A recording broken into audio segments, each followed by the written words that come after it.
Bom dia, Brasília, bom dia, trabalhadoras e trabalhadores da capital da República. Programa Canal do Trabalhador, mais uma vez visitando a sua casa, fazendo uma análise sincera e totalmente imparcial dos acontecimentos aqui da capital da República que, de uma forma ou de outra, afetem a vida do trabalhador. E hoje conosco, abrindo o primeiro bloco, o deputado distrital Radi Massu, ele que é o secretário de Estado da Micro e Pequena Empresa. Bom dia, deputado, secretário, bem-vindo. Bom dia, Raul, bom dia a todos os telespectadores, bom dia a toda a minha querida Brasília. Deputado, secretário, é uma alegria tê-lo aqui conosco. E por que trazer o secretário da Micro e Pequena Empresa? A Micro e Pequena Empresa é, segundo estatísticas, responsável por quase 90% dos empregos, salvo engano. 92%. 92% dos empregos no Distrito Federal ou no Brasil? Do Distrito Federal, a micro e a pequena empresa, ela abrange 92% da produção. Que loucura. Certamente a população não tem conhecimento disso. A gente valoriza sempre a grande empresa, fala dos grandes empresários, dos grandes projetos, mas é o pequeno, é o micro, que realmente produz, gera o emprego e a renda, né? Com certeza. Brasília, nós temos até alguns problemas gerados por isso. Porque como nós temos muita pequena e microempresa, às vezes existe uma evasão de impostos, de recursos para outros estados, porque nas grandes licitações, por exemplo, nós não conseguimos que as pequenas e individuais de Brasília consigam participar. Por quê? São grandes licitações. Inclusive, existe um projeto para que a gente mude. Qual seria a solução para isso? É consorciar as microempresas, obrigar o Estado a fazer mais compras de microempresa? Qual é a solução que o senhor vê para isso? Olha, existe um projeto de compras governamentais, que hoje é na média de 10% a 15%. Obrigatoriamente, o governo do Distrito Federal tem que fazer as compras dentro das nossas pequenas e microempresas. Isso já está acontecendo hoje? Isso já está acontecendo. Só que a minha secretaria, nós já temos um projeto desenvolvendo para que a gente alcance, em vez de 10%, 15%, por que não 50%, 60% ou 100% de todas as compras do governo, dando preferência às pequenas e microempresas da nossa cidade. Porque, afinal de contas, precisamos incentivá-las e elas recolherão seus impostos aqui em Brasília. Tem uma estratégia muito importante, que é de fracionar as grandes licitações feitas no Distrito Federal. Ao invés de um edital grande, fazer pequenos editais. Exatamente. Às vezes, uma empresa pequena de Brasília não pode concorrer. Por quê? Porque ela não tem condições, vamos dar um exemplo, de fazer 10 mil camisas, mas ela pode fazer 1.000. A outra faz mais 2.000, a outra faz 1.000. Juntando tudo, a gente chega ao que precisa o consumidor. Então, eu acho que isso... por exemplo, agora está muito errado, porque as grandes empresas de outros estados vêm a Brasília, ganham as licitações e vendem para o nosso comércio, tirando a oportunidade do nosso pequeno empresário e depositando os seus impostos na sua cidade de origem. E gerando os empregos lá também na cidade de origem, né? Então, para nós é horrível. A gente tem que fortalecer o nosso pequeno e microempresário, nós temos que fortalecer a nossa produção e nada melhor do que o próprio governo dar o seu exemplo.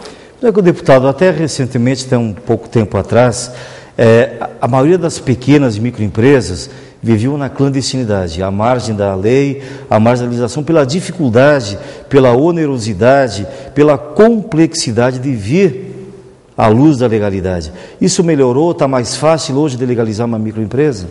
Olha, inclusive, também projeto da nossa secretaria, o primeiro grande projeto é criar Minha Empresa, Minha Vida. O que seria isso? O que é Minha Empresa, Minha Vida? É fazer com que o pequeno empresário, que o pequeno comerciante, o pequeno empreendedor volte a gostar do que ele faz, volte a se apaixonar pela sua pequena empresa. Por quê? Tem muito tempo que eles estão abandonados, sem incentivo, sem capacitação, sem financiamento e com fiscalização em cima batendo o tempo inteiro. Então nós temos que fazer que o pequeno e o médio empresário volte a se apaixonar pelo que ele faz. Com isso, automaticamente ele vai crescer. E se ele crescer, ele vai gerar renda e vai abrir novas frentes de emprego, que é o que nós precisamos em Brasília. Existe alguma política junto ao Banco Estatal, o BRB, para facilitar alguma linha de crédito, microcrédito para esse empresário? Veja bem, dentro desse projeto Minha Empresa Minha Vida, nós vamos ter a tenda do empresário. A tenda do empresário, ela vai rodar em todas as cidades do Distrito Federal, itinerante, 20 dias, 30 dias em cada cidade. Dentro dessa tenda do empresário, nós vamos fazer os cursos de capacitação, nós vamos levar não só o BRB, como o Banco do Brasil, o Banco do Nordeste e a Caixa Econômica. Todos já têm parcerias com a gente, exatamente para fomentar essa ideia, que nós vamos fazer a capacitação para o empreendedor individual, para trazê-lo para dentro da formalidade. Nós vamos incentivar o pequeno e o microempresário a que ele vá ao banco e consiga o bom dinheiro. Para isso, a Secretaria ela vai manter um cordão umbilical entre a Secretaria, o pequeno empreendedor e o banco. Uma coisa importante, deputado, eu não lembro em qual dos governos foi, mas o senador Jim Argela era secretário de Trabalho e Emprego do DF, e nós tínhamos a fazer duas parcerias, das quais eu participei, uma com o Sindicato da Sociedade de Advogados, uma com o Conselho Regional de Corretores de Imóveis, o CRES, em que era um microcrédito para comprar notebook, equipamento de trabalho do advogado, do corretor de imóveis, do profissional liberal de uma forma geral. E um grupo de advogados, um grupo de corretores de imóveis, um fazia o aval do outro. Então, quer dizer, 5 compravam um notebook, qualquer coisa assim, era um crédito rápido, saía em uma semana, pouquíssima burocracia, e um fazia a garantia do outro. Foi uma forma que funcionou, né? Porque não adianta o banco falar... Um aval solidário. Não adianta o banco falar, eu tenho um FCO, eu tenho um BNDES, um dinheiro muito bom. Igual nós temos o FUNGER, que é do Projeto Crescer, é um juro de 8% ao ano, muito bom. Mas não adianta se o pequeno empresário e o microempresário não tiver acesso a ele, por falta de alguma besteira ou por causa de algum documento. Exigências do banco. Exatamente. Né? Por exemplo, eu vejo, a vida inteira, os bancos oferecer FCO. Já fui em 1000 reuniões. Só que eu quase não vejo alguém que conseguiu pegar. É verdade. Porque é uma coisa que na hora que esbarra na burocracia. Então não adianta ter um dinheiro que é impossível você pegar. Eu, dentro do nosso projeto, da micro e pequena empresa, o banco só participa com a gente se ele realmente tiver e facilitar as condições para que o pequeno empresário pegue. Uma coisa interessante para o público de casa, o FCO Fundo do Centro-Oeste, é esse dinheiro barato, com juros baratinhos, tudo mais facilitado, com carências, justamente para fomentar a economia local. Participo do FCO, o deputado me corrija se eu não falar a verdade total, mas é Brasília, Goiás, Mato Grosso e Mato Grosso do Sul. Isso. Então existe uma fatia para cada estado. Normalmente Brasília, o DF, acaba não usando 10, 15 ou 20% do dinheiro que foi disponibilizado por falta de aprovar projetos. Esse dinheiro volta para o fundo e na divisão do bolo no ano seguinte, como nós não usamos, acaba cada vez perdendo mais. Vai voltando. E vai para os outros estados, né? Situação fundiária, outra dificuldade em Brasília é justamente essa questão de casa, residência, nos assentamentos, nas satélites aí, não terem o habite-se, né? Exatamente. E isso é atrelado à concessão do alvará, à carta de habite-se. O senhor tem um projeto nesse sentido também? Olha, esse projeto já está em poder do governador Agnello. Porque o que acontece hoje? 80% do Distrito Federal nós não temos a regulamentação fundiária. Automaticamente nós não temos a legalização dos terrenos. Aí uma empresa se instala, vamos dar exemplo Sobradinho 2. Uma empresa se instala em Sobradinho 2. Ela nunca vai poder ter alvará. Por quê? Porque não tem um habite. Isso é um absurdo. A empresa não tem que ter obrigação de ter habites para poder. Ela tem a obrigação de ter o CNPJ, ela tem a obrigação de cumprir a determinação do Corpo de Bombeiro, da Anvisa, de todas as outras. Agora, a briga fundiária, que tem 20 anos e que ainda pode levar 20 anos, quer dizer, as empresas nossas vão ficar sem alvará por 20 anos? Vai ficar nesse alvará provisório, que toda hora que troca um governo, caça o alvará, que troca um administrador, caça o alvará. Fica à mercê da vontade política dos governantes, do administrador ou do agente fiscal. Né? Não, e com isso, estamos gerando uma arma de corrupção, como você falou para a gente. Exatamente. Porque o comerciante fica refém. Esses dias eu vi uma cena absurda numa cidade, o Sobradinho 2, vi também em outros locais. Quando se fala, olha, a GFIS chegou, o comerciante corre e fecha sua porta, como se fosse bandido, como se fosse marginal. Ele, na verdade, ele está dentro da formalidade, ele tem CNPJ, ele tem inscrição estadual. Agora, ele não é culpado se o próprio governo não teve condições de dar ele um alvará de funcionamento por falta de um habite. Eu quero até, com isso, vai precisar muito da compreensão do Ministério Público, porque eu quero até parabenizar, porque se ele mandou recolher os alvarás, por determinação do Ministério Público, que estava errado. Então, nós queremos a ajuda do Ministério Público. Com essa lei, com esse projeto, a gente bota dentro da legalidade, e eu tenho certeza que o Ministério Público não vai se opor. Ele vai se opor ao errado, e nós estamos querendo fazer o certo. E, com isso, podemos dar o alvará de funcionamento para 100% dos empresários de... Que maravilha. Falando em legalidade, o senhor tem um projeto também da criação de uma vara especializada em conflitos entre empresas ou envolvendo microempresas, é isso? Na verdade, a vara ela é uma vara especializada para a empresa. Aí não é só pequena ou microempresa, aí para todas as empresas. Por quê? Hoje nós temos muitos problemas que levam 10 anos na justiça. Os que são rápidos, né? E nesse meio tempo, as empresas morrem. Elas fecham as portas porque não tiveram uma solução. Na verdade, ela não será só para ser entre empresas. Ela vai ser uma vara específica, especializada para o problema empresarial. Por exemplo, com um juiz que entenda da parte de empresa, com os escrivãos, com todos especialistas em empresa. E, por exemplo, se você tem um problema da empresa, você vai, com 2, 3 meses no máximo, você vai ter a sua solução resolvida. Uma solução rápida e eficaz. Eu acho que com isso nós podemos diminuir o índice de mortalidade das pequenas e microempresas em até 70%. Que maravilha, que Deus o ajude a conseguir esse objetivo, né?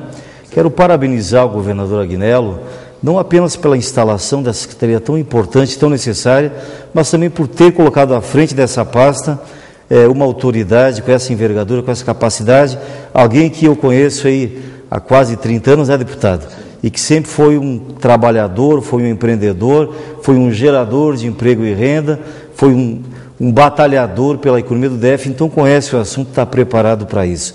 Eu quero falar um pouquinho agora da sua atuação parlamentar, deputado. É importante o assunto, está fora um pouquinho da questão do trabalhador, mas é importante pelo seu exemplo, pela passagem na Câmara Legislativa, já no seu primeiro mandato. O senhor foi o primeiro deputado, primeiro parlamentar, a abrir mão de várias vantagens, verba indenizatória durante as férias, verba indenizatória no período de campanha eleitoral, 14º e 15º salários, e foi também o autor do projeto de lei que virou lei, que acabou com o 14º e 15º salários. Isso eu tenho o maior orgulho de dizer, que em 2007 eu dei entrada nesse projeto, até então eu era suplente, e esse projeto foi engavetado, nunca andou. Agora, depois de eleito, em 2010, em janeiro de 2010, eu reapresentei o projeto, pedindo o fim do 14º e 15º salário de parlamentares. Não vamos nem dizer de deputados, porque está aí, senadores e todos os vereadores, e a maior parte dos políticos do Brasil tem, o que para mim é uma aberração. Eu acho que o meu projeto foi baseado em que todo cidadão brasileiro recebe 13º. Então, deputado, senador, governador, vereador, não pode receber 14º ou 15º. Sabemos que nós temos câmaras legislativas e de vereadores que recebem 17º. Então, eu acho que muito mal se falou de... É uma loucura. Muito mal se falou de Brasília durante todos esses tempos, e eu tenho o maior orgulho de dizer que o meu projeto, porque na hora que eu tomei muita porrada, falando no português bem claro, durante todos esses anos. Agora que a criança nasceu, muitos querem ser o pai. Eu fui perseguido, eu fui maltratado, eu tive muita dificuldade pelos próprios colegas. Agora que o projeto virou de uma opinião pública, que a opinião pública se manifestou a favor e foi à rua cobrar que eles votaram o projeto, de última hora eles ainda quiseram fazer o projeto da mesa diretora, mas não colou porque o projeto é o meu, já tinha sido aprovado na CCJ, em toda a comissão, e eu quero dizer a você, Raul, com toda honestidade, eu me sinto muito orgulhoso, porque eu acho que esse projeto saiu de Brasília, e isso é um grande exemplo para todo o Brasil. Está fazendo escola agora no Congresso Nacional. Exatamente. Então, nós estamos dando um exemplo para o Brasil, que aqui também nós temos pessoas sérias, que no Brasília não pode mais ser comparado ou passar porque ela passou. Por causa de poucos políticos, jogaram o nome da nossa cidade na lama. Então, Brasília também nós temos boas ideias, e esse eu tenho certeza que o Senado vai acabar com ele, a Câmara Federal vai acabar, e a Câmara de Vereadores, porque realmente é um escândalo e o trabalhador brasileiro não merece. Queria também, deputado, para esclarecer a opinião pública, o senhor também foi meio que perseguido no primeiro ano de mandato, tentaram caçar o seu mandato, e o regional nosso chegou a caçá-lo, né? e o senhor teve uma vitória maravilhosa, esplêndida, lá no Tribunal Superior Eleitoral. Rapidamente, como é que foi essa história? Olha, eu recebi uma doação de uma empresa de Brasília, que é meu amigo, e eu conheço ele há mais de 30 anos, do ramo de automóvel, da qual eu faço parte. Na véspera da eleição, ele me ligou: Rádio, vem aqui. Eu fui lá, vou te ajudar. Aí me deu 30 mil. Eu peguei esse dinheiro, depositei na conta da campanha, fiz o recibo do TRE e prestei conta. E eles me acusaram de fazer caixa 2, ou de irregularidade, porque a empresa tinha menos de 1 ano de vida. Como é que eu ia adivinhar, naquela altura do jogo, que a empresa tinha menos de 1 ano de vida? E qual era a obrigação que eu tinha de provar que aquela empresa tinha menos de 1 ano de vida? Então eu agi da maior boa-fé. Tanto é que no TSE foi questionado. A lei do artigo 30A, ela foi feita para coibir grandes investidores de lavar dinheiro com eleição. Exatamente. Ou então de fazer falcatruas, não de você culpar uma pessoa por um erro administrativo ou por um erro formal. Um erro material que não... Olha, eu sofri durante 1 ano, 2 meses e 21 dias. Com essa situação, não me conformar de estar sendo caçado e estar sendo exposto na mídia todos os dias por uma coisa que eu não errei, por uma coisa que eu sabia que não estava errada e que a minha consciência estava tranquila. Tanto é que no TSE foi unânime, foi 7-0. Eu te digo de coração, não tenho nenhum ressentimento, não tenho raiva de ninguém, mas isso não pode mais acontecer em Brasília. Eu acho que Brasília, ela tem que dar um exemplo em todos os lados, não é só na Câmara Legislativa, não. Ela tem que fazer um apanhado, fazer uma reflexão de tudo que está acontecendo. Tudo que acontece aqui acaba irradiando para as demais capitais, demais cidades, e nós temos realmente que dar o exemplo. Parabéns ao senhor pela vitória no TSE, parabéns pelo seu mandato parlamentar, pelo seu exemplo, parabéns pelo seu trabalho à frente da Secretaria. O microempresário, o pequeno empresário que queira procurar a Secretaria para ter um amparo, uma ajuda, uma orientação, como é que ele faz? Deixa eu te falar, eu queria só aproveitar e dizer que nós vamos mudar esse conceito de microempresário. Não existe pequeno ou microempresário, existe pequena e microempresa, mas todo empresário ele é grande, porque para você aguentar as nossas normas, as nossas taxas e as perseguições que nós temos dentro do nosso comércio, o cara tem que ser herói. Então nós não temos pequeno empresário. Todos os nossos empresários, por menor que seja a sua empresa, ele é grande. É um grande empresário. Porque nós temos uma dificuldade muito grande. Hoje nós temos as feiras que vêm de fora e combatem o nosso pequeno empresário aqui dentro com preços mais baixos. Por quê? Porque é muito fácil, você carrega uma caminhonete em Goiânia, traz para vender em Brasília, não recolhe 1 centavo de imposto, nem aqui e nem lá, e aí mata o nosso empresário aqui dentro. Então eu acho que nós temos que criar normas. Eu não tenho nada contra a feira, nem a Feira dos Goianos, nem a BSB Mix, nem qualquer outra feira que venha de fora. Mas não é justo que as pessoas venham de fora, não recolham nem 1 centavo de imposto dentro da nossa cidade e ainda tiram... Concorrência desleal, né? É uma concorrência desleal com o nosso empreendedor, que além de recolher o imposto, ele iria gerar emprego. Então eles recolhem. Quando recolhem imposto, eles recolhem no estado de origem e geram um emprego lá. E de nós aqui, eu acho que nós estamos fazendo um papel que não nos cabe, desculpa o termo, nós estamos fazendo papel de bobo, mas nós não podemos mais consentir com isso. Então a ideia da micro e pequena empresa, da nossa secretaria, é apoiar o micro e pequeno empresário em todos os sentidos, inclusive nesse. A nossa secretaria ainda está na antiga rua ferroviária, mas nós já estamos também mudando ela para a Asa Norte, porque a estrutura nossa ainda não está muito boa. E nós temos um projeto para onde está a nossa secretaria, quando a tenda do empresário rodar em todo o Distrito Federal, lá vai ser feito um grande exemplo. Lá vai ser um local de capacitação, de treinamento, de banco, de CNPJ e de tudo definitivo. Então também nós vamos fazer um grande projeto para ficar definitivo em Brasília. Obrigado, secretário, por ter aceitado o convite, por ter vindo aqui fazer os esclarecimentos, por ter abrilhantado nosso programa. Que Deus abençoe, sucesso em frente à secretaria. Fazer um pequeno intervalo e voltamos em seguida para falar sobre a saúde dos policiais civis no Distrito Federal. Fica com a gente. Metal fino. Grande variedade de joias com modelos e estilos dos mais conhecidos e renomados fabricantes. Semijoias com pedras naturais ou sintéticas com garantia de 1 ano.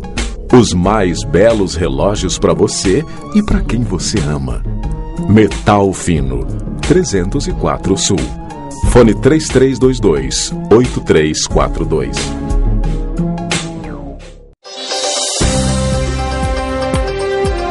Canal do Trabalhador de volta e agora conosco Luiz Alberto da Silva Milagre, diretor financeiro da Caixa de Assistência Médica e Benefícios dos Policiais Civis do Distrito Federal. Bom dia, Luiz, bem-vindo. Bom dia, obrigado pela oportunidade.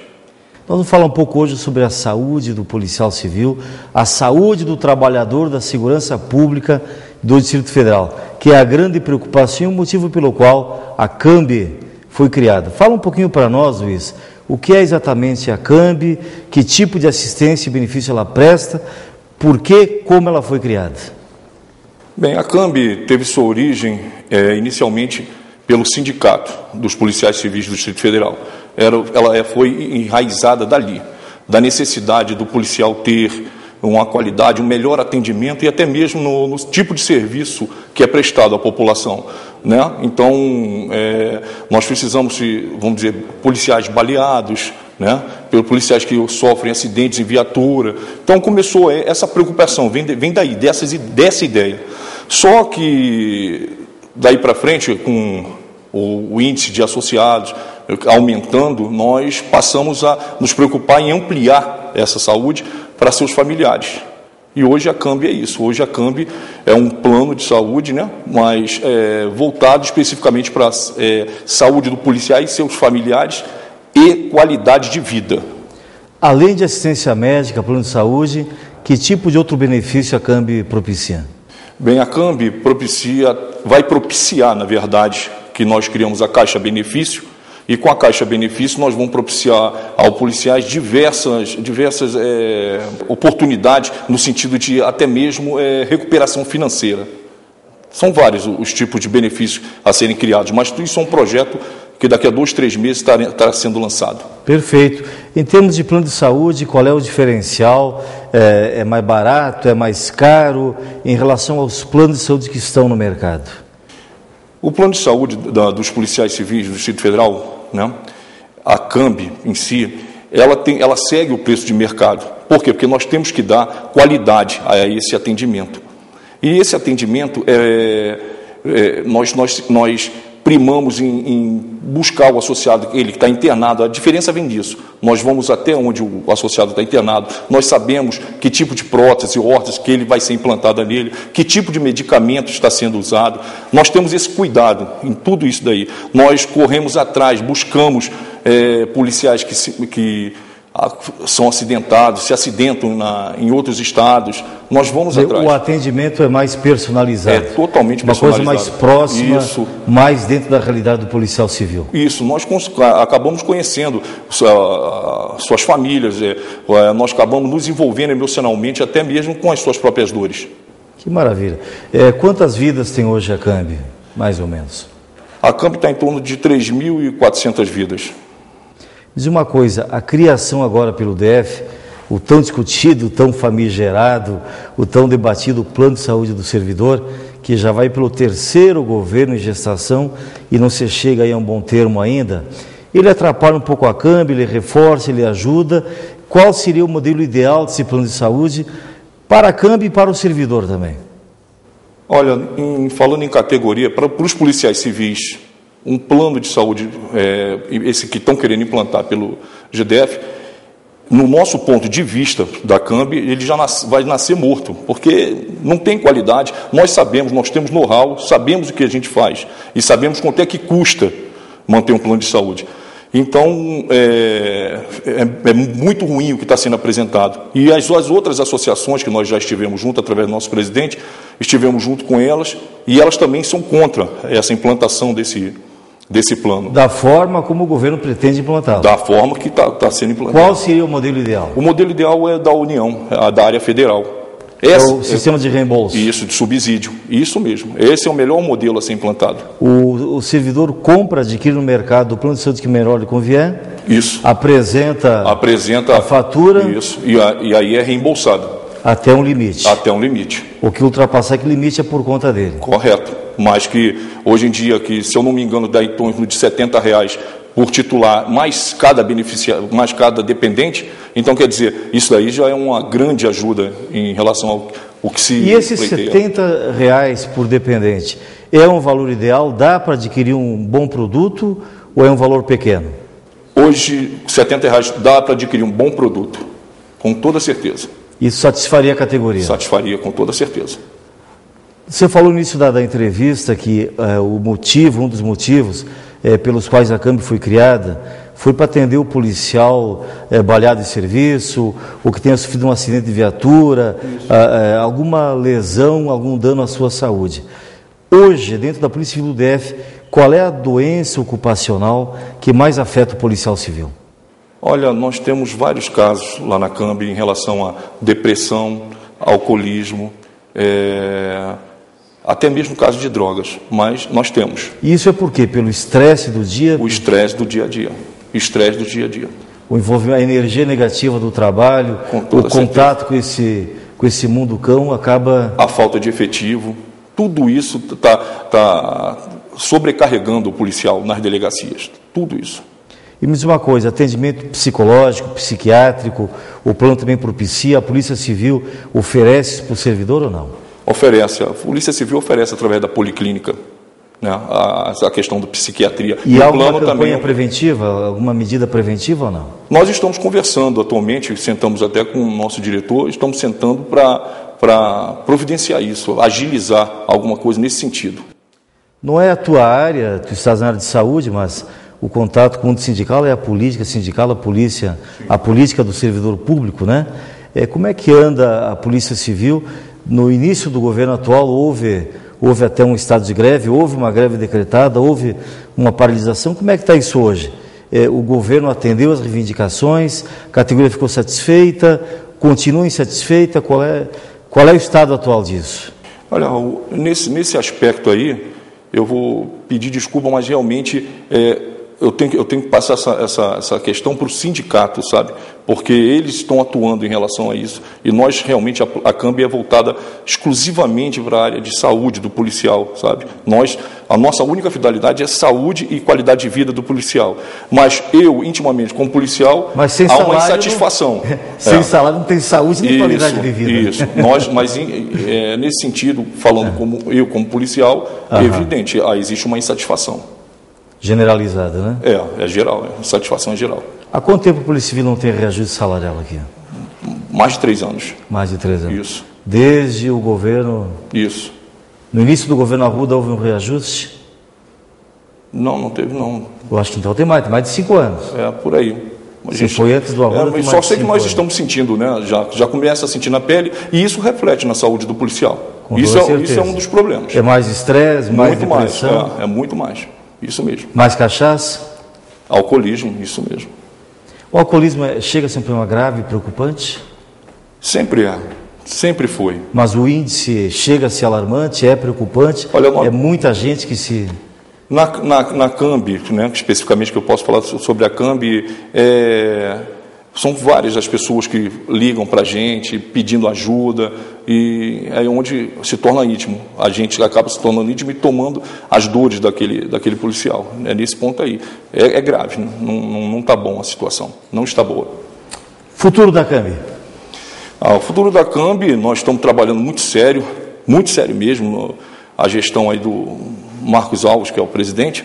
Nós vemos trabalhando agora, colocando tudo em dia, as nossas contas, graças a Deus, está todo em dia.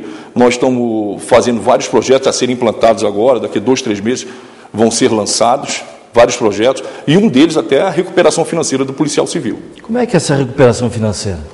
Isso daí vai entrar questão de psicólogo, vai entrar negociação bancária, nós vamos ter pessoas, peritos nessa área para tratar da saúde financeira do policial. Isso, da saúde financeira do policial. Maravilha, parabéns, Luiz, parabéns ao Marco, né, presidente, parabéns a toda a diretoria CAMB, que fazem em benefício do servidor aquilo que, na verdade, o próprio Estado deveria fazer e muitas vezes se omite ou por incapacidade, ou por falta de ferramentas, ou por falta de recursos, ou às vezes até por falta de vontade política, de decisão de querer acertar. Que Deus ilumine vocês, que a CAMB continue cada vez mais prestando serviço, resgatando a dignidade, a saúde corporal, física, psicológica e também financeira do policial civil. Se Deus quiser, muito obrigado, Raul. Muito obrigado mesmo pela oportunidade. Obrigado pela entrevista e, na sequência, logo após o intervalo comercial, a greve dos professores. Fica com a gente. Metal fino. Grande variedade de joias com modelos e estilos dos mais conhecidos e renomados fabricantes. Semijoias com pedras naturais ou sintéticas com garantia de 1 ano. Os mais belos relógios para você e para quem você ama. Metal fino. 304 Sul. Fone 3322-8342.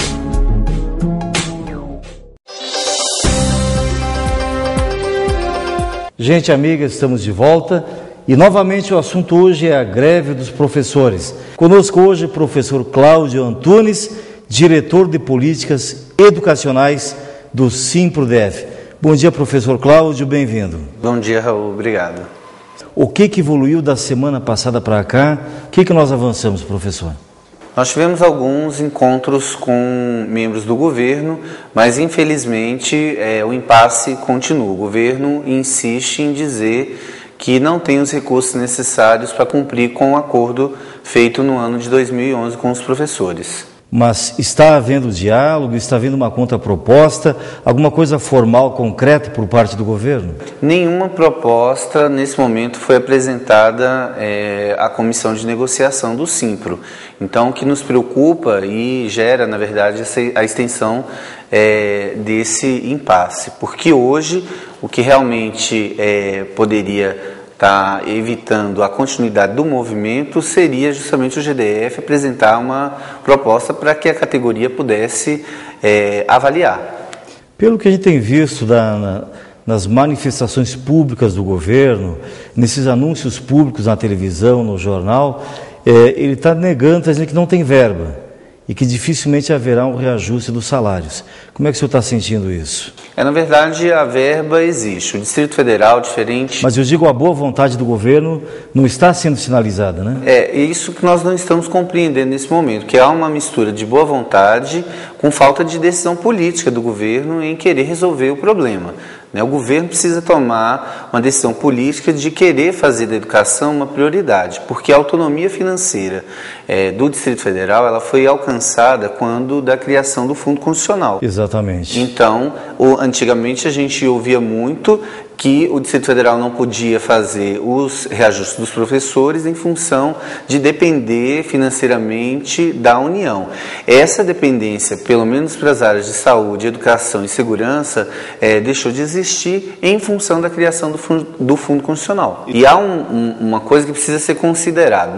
Com a criação do Fundo Constitucional, essa categoria tem tido reajustes anuais, às vezes um pouco maior, um pouco menor, mas tem 8 anos que essa categoria tem feito a sua recuperação salarial. Sempre com base no índice de reajuste do Fundo Constitucional. Sempre com base no índice do Fundo Constitucional. O Fundo Constitucional tem sido repassado para essa categoria ano a ano. Às vezes vem dividido durante o ano, como foi no ano passado, porque o governo tem insistido na tese de que ele pagou 13,83% para os professores, mas no ano passado nós só recebemos 11,14%, dividido em 2 parcelas, e o restante apenas agora na folha de março, 2,69%, ainda ficou para esse ano. Então o Fundo Constitucional, que é uma verba carimbada para as 3 áreas, tem sido utilizado para fazer esses reajustes, e a categoria ela sempre negociou a forma que isso chegaria no contra-cheque. O que nós não estamos entendendo nesse momento é o que o GDF fez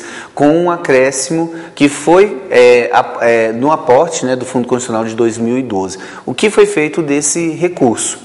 Na semana passada, a professora Rosilene falou aqui que existiria uma verba de 285 milhões de reais, que bastaria o GDF relocar essa verba e ela seria passível de ser utilizada para pagamento do reajuste dos professores.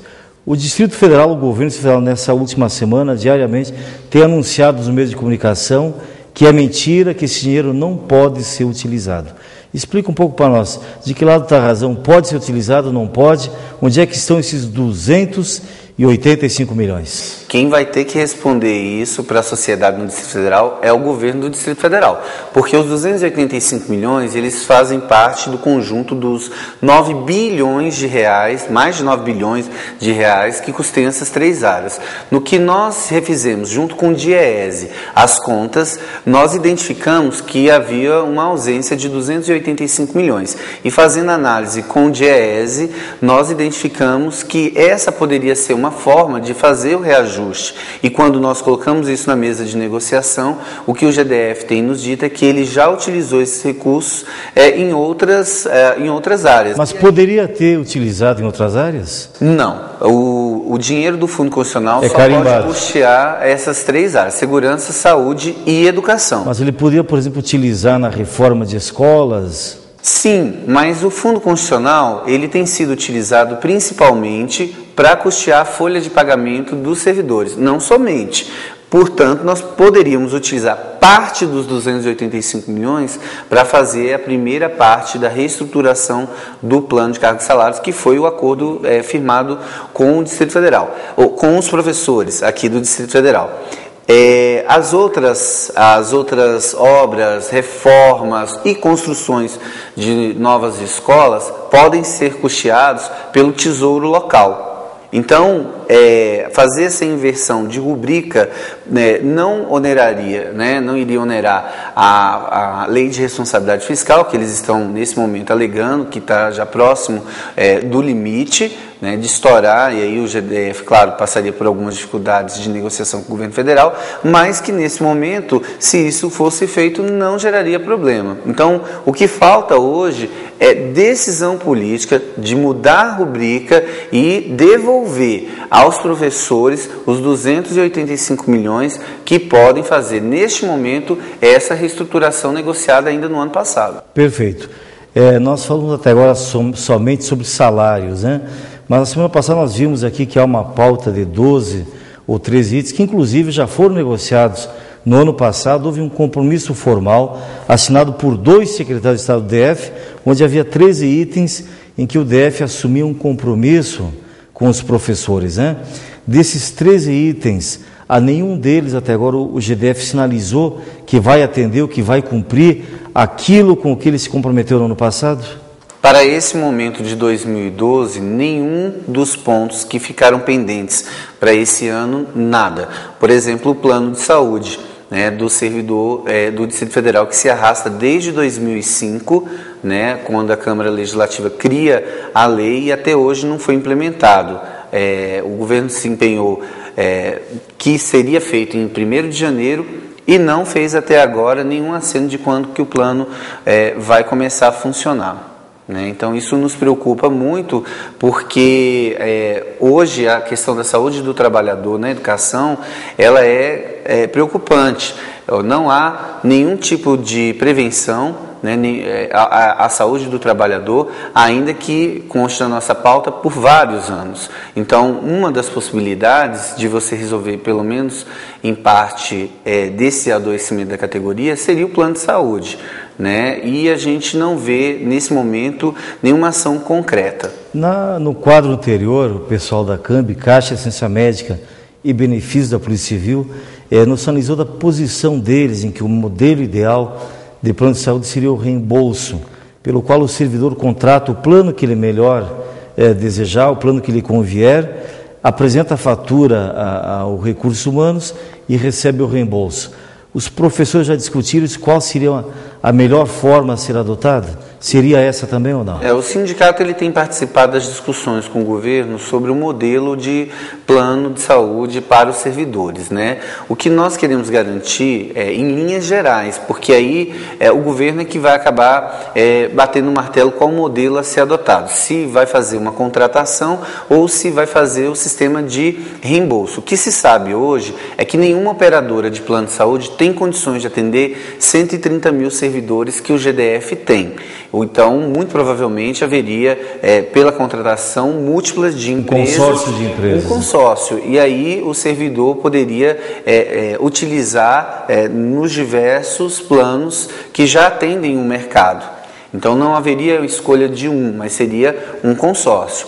O outro modelo que faz o reembolso é um modelo que a gente tem discutido com um pouco de desconfiança em função de que muitos professores, e pelo sistema de contratação particular de plano de saúde, poderia levar à situação de que alguns professores teriam que completar do próprio bolso um valor muito mais alto por ter mais idade. E no nosso caso, nós temos 12 mil professores aposentados, portanto, a grande maioria com mais de 55 anos de idade que entrariam na faixa mais cara. O reembolso não seria suficiente? Dependendo do valor, já poderia não ser suficiente. Então, não estão apresentados ainda qual o melhor modelo, a gente vai tomar essa decisão quando o GDF apresentar. Evidentemente, bem que no reembolso, o sujeito vai comprar individualmente no mercado, vai pagar o preço do mercado, né? Exato. Ao passo que um grande pacote com 130 mil servidores, o que daria talvez aí umas 300 mil vidas, né? O valor cairia substancialmente, né?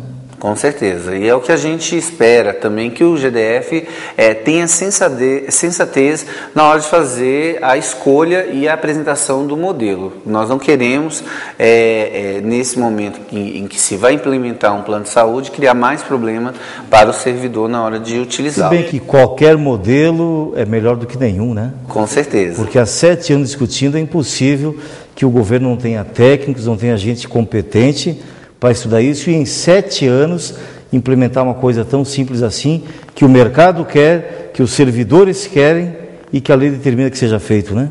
Exato. Então, nós esperamos que esse ano seja o ano em que o servidor público no Distrito Federal tenha contemplado o seu plano de saúde. Maravilha. Obrigado, professor. Sucesso a vocês e queira Deus que tudo acabe num bom termo e o mais breve, o mais rápido possível. Eu que agradeço e nos colocamos à disposição da comunidade também para fazer todos os esclarecimentos sobre a greve. Obrigado pela entrevista, obrigado pelas informações. Fazer um pequeno intervalo e voltamos em seguida. Fica com a gente. Metal fino. Grande variedade de joias com modelos e estilos dos mais conhecidos e renomados fabricantes. Semijoias com pedras naturais ou sintéticas com garantia de 1 ano. Os mais belos relógios para você e para quem você ama. Metal fino, 304 Sul. Fone 3322-8342.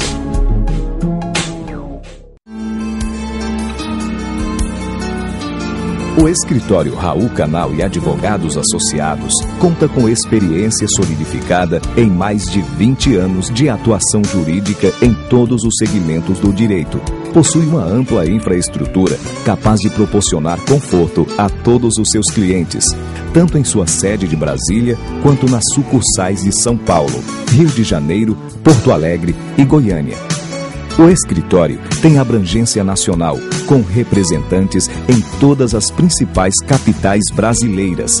Conta também com respeito e reconhecimento de vários segmentos da sociedade.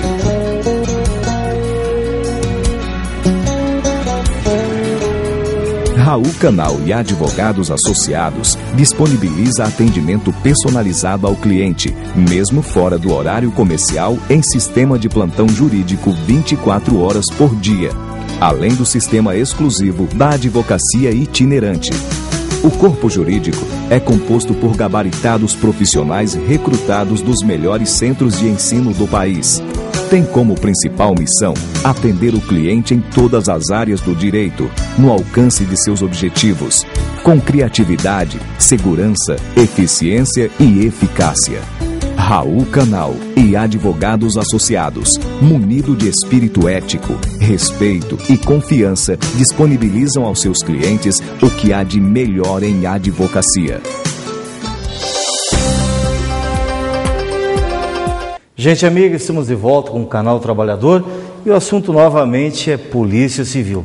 Conosco Ciro de Freitas, presidente do Simpol-DF, Sindicato dos Policiais Civis do Distrito Federal. Bom dia, Ciro, bem-vindo mais uma vez. Bom dia, eu que agradeço pela oportunidade. Ciro, ano passado tu estivesse conosco aqui, foi mais ou menos por essa época, abril ou maio, não sei precisar com exatidão. E nós vivíamos naquela época uma greve da Polícia Civil, a primeira greve durante o governo Agnello Queiroz. Daquela luta, daquele movimento de paralisação, quais foram os frutos, as lições que se colheram, quais foram as conquistas que vocês alcançaram? Nós conseguimos, romper algumas dificuldades provocadas pelo governo. A nossa situação ela é anômala. Na verdade, nós temos o GDF para negociar e também o governo federal. Dois patrões, né? Devido à Constituição, assim, ela determina que a segurança pública do Distrito Federal ela é mantida e organizada pela União. Então, com certeza, a nossa escalada ela é mais difícil, mais tortuosa, uma vez que nós temos que negociar com dois governos. Inicialmente, nós negociamos com o governo do Distrito Federal. O governo do Distrito Federal assumiu um compromisso com a categoria, um compromisso assinado, e nós cobramos esse compromisso. Esse compromisso, ele praticamente, ele meio que mistura os interesses da categoria também com os interesses da própria população do Distrito Federal. A partir do momento que nós tenhamos um efetivo policial condizente com o crescimento populacional que ocorreu exageradamente em Brasília, para se ter uma ideia, o nosso efetivo policial é o mesmo desde 1993.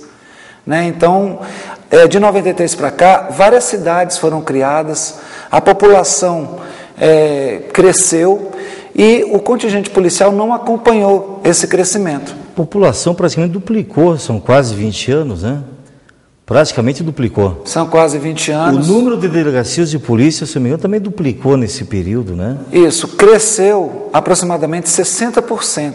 Número de delegacias, de unidades. Isso, conforme se criavam novas cidades, grandes cidades, como Samambaia, Santa Maria, Recanto das Emas, teve também a necessidade de se criar delegacias. E não houve nenhum aumento de efetivo? Nenhum desde 93. Então, hoje a Polícia Civil sofre com um problema, os policiais estão sobrecarregados, as condições de trabalho estão muito danosas para a saúde do policial. E, lógico, a partir do momento que tenhamos um efetivo em condições de atender a contento, a própria população será beneficiada. Qual seria, na tua opinião, na opinião do sindicato, não sei se há estudos nesse sentido, qual seria hoje...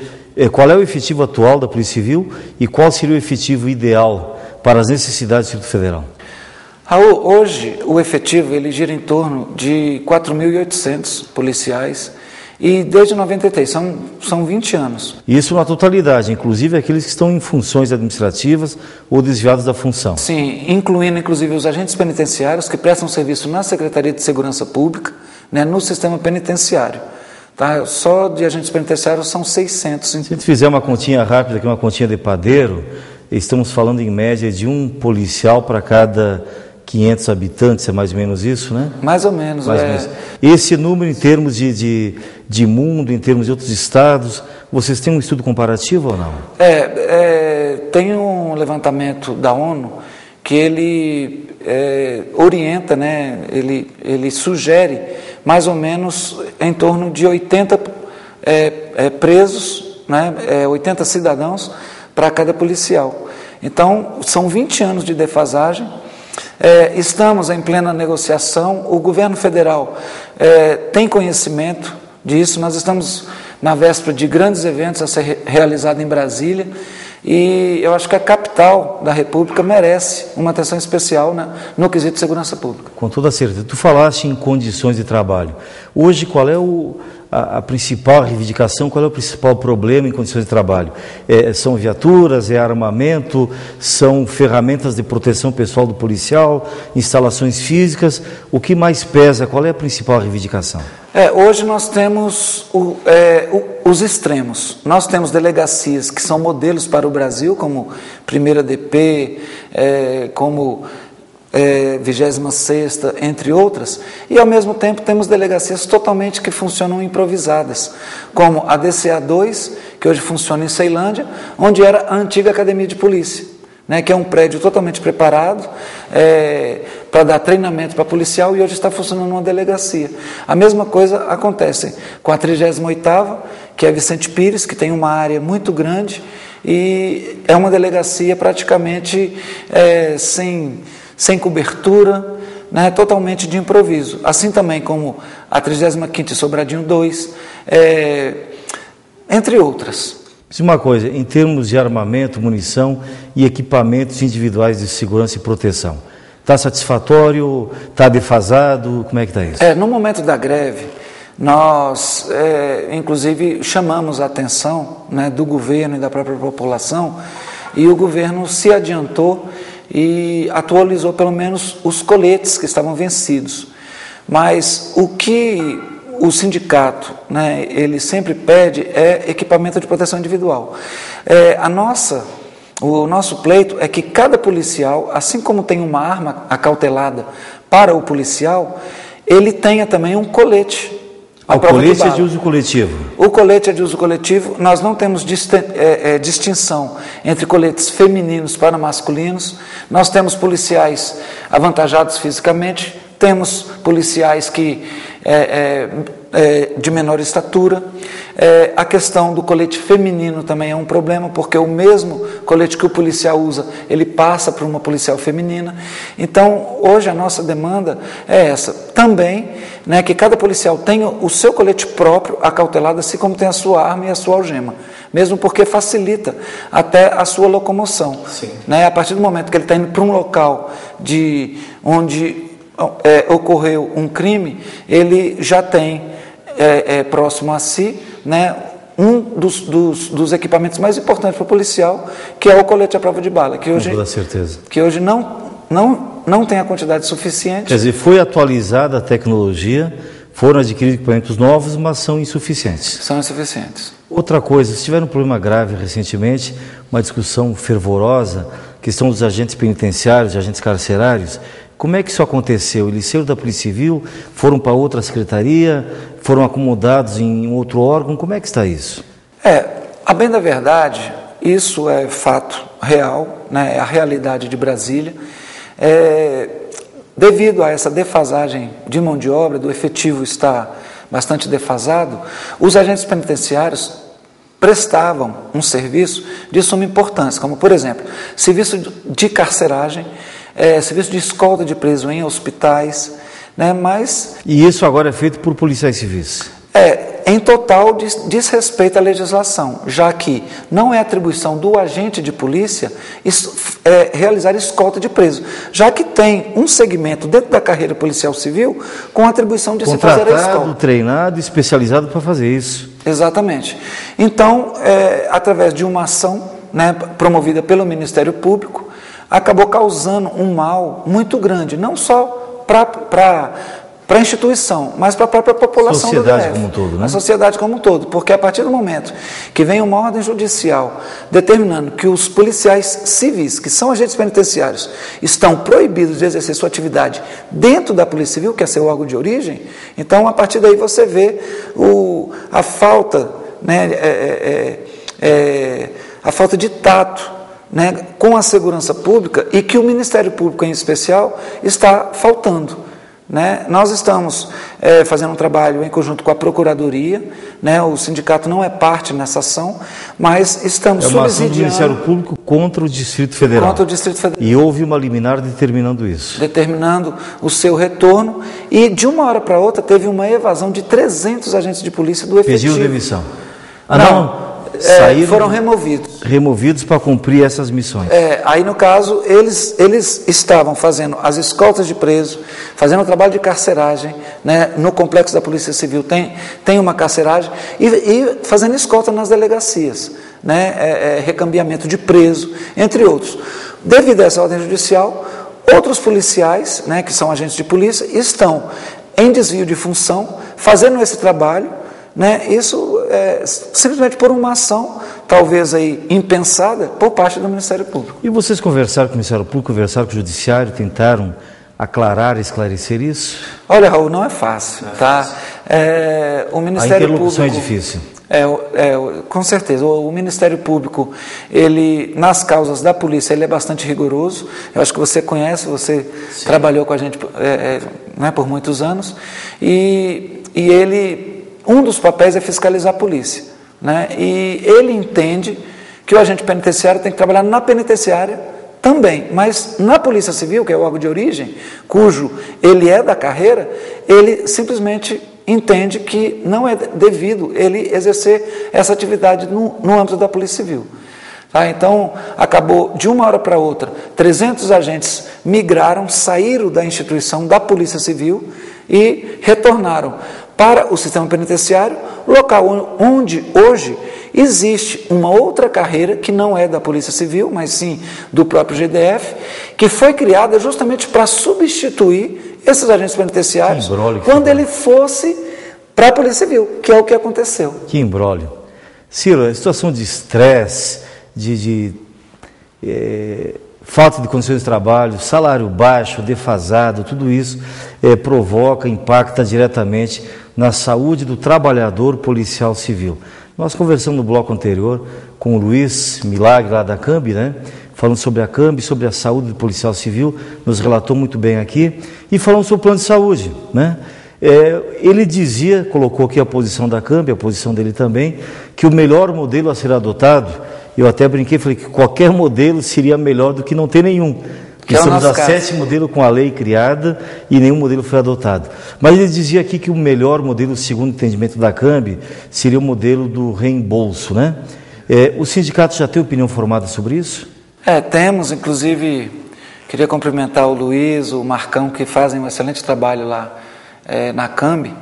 E nós estamos, sim, participando desse debate, inclusive é um dos pleitos da categoria. O pessoal da CAMB, eles são muito participativos. E, Raul, olha só, o policial em Brasília, ele vive de salário ponto. Tá? Então, ele não tem benefício. Se ele precisar de uma assessoria jurídica, de uma consultoria jurídica, às vezes no dia a dia do policial, ele depara com situações em que ele precisa de uma orientação jurídica. O Estado não oferece. O estresse ocupacional dele é elevadíssimo, porque ali, quando falhou o Estado, falhou a família, cabe à polícia agir. Exatamente. Certo? Em cima daquele cidadão. Então, a polícia trabalha, né, o dia a dia da polícia, então, são com esse tipo de pessoas. Né? Então, o desgaste, o estresse, ele é muito grande. Tá? E o policial civil também não tem o amparo do Estado no quesito saúde. Tá? Existe um modelo que é aplicado hoje para os servidores públicos federais e que, já que nós somos mantidos e organizados pela União, o nosso regime jurídico ele é federal, tá? Então o pleito nosso é que se aplique, dê o tratamento isonômico da mesma forma dos servidores públicos federais. Através do reembolso. Através do subsídio. Tá? Ou seja, o Estado arca com a parte e o policial com outra parte. E adquire o plano que ele desejar. Sim, com isso o policial não precisa de entrar no mercado, procurar um plano de saúde, ou também não vai ter que simplesmente aderir a um plano que não é de sua conveniência.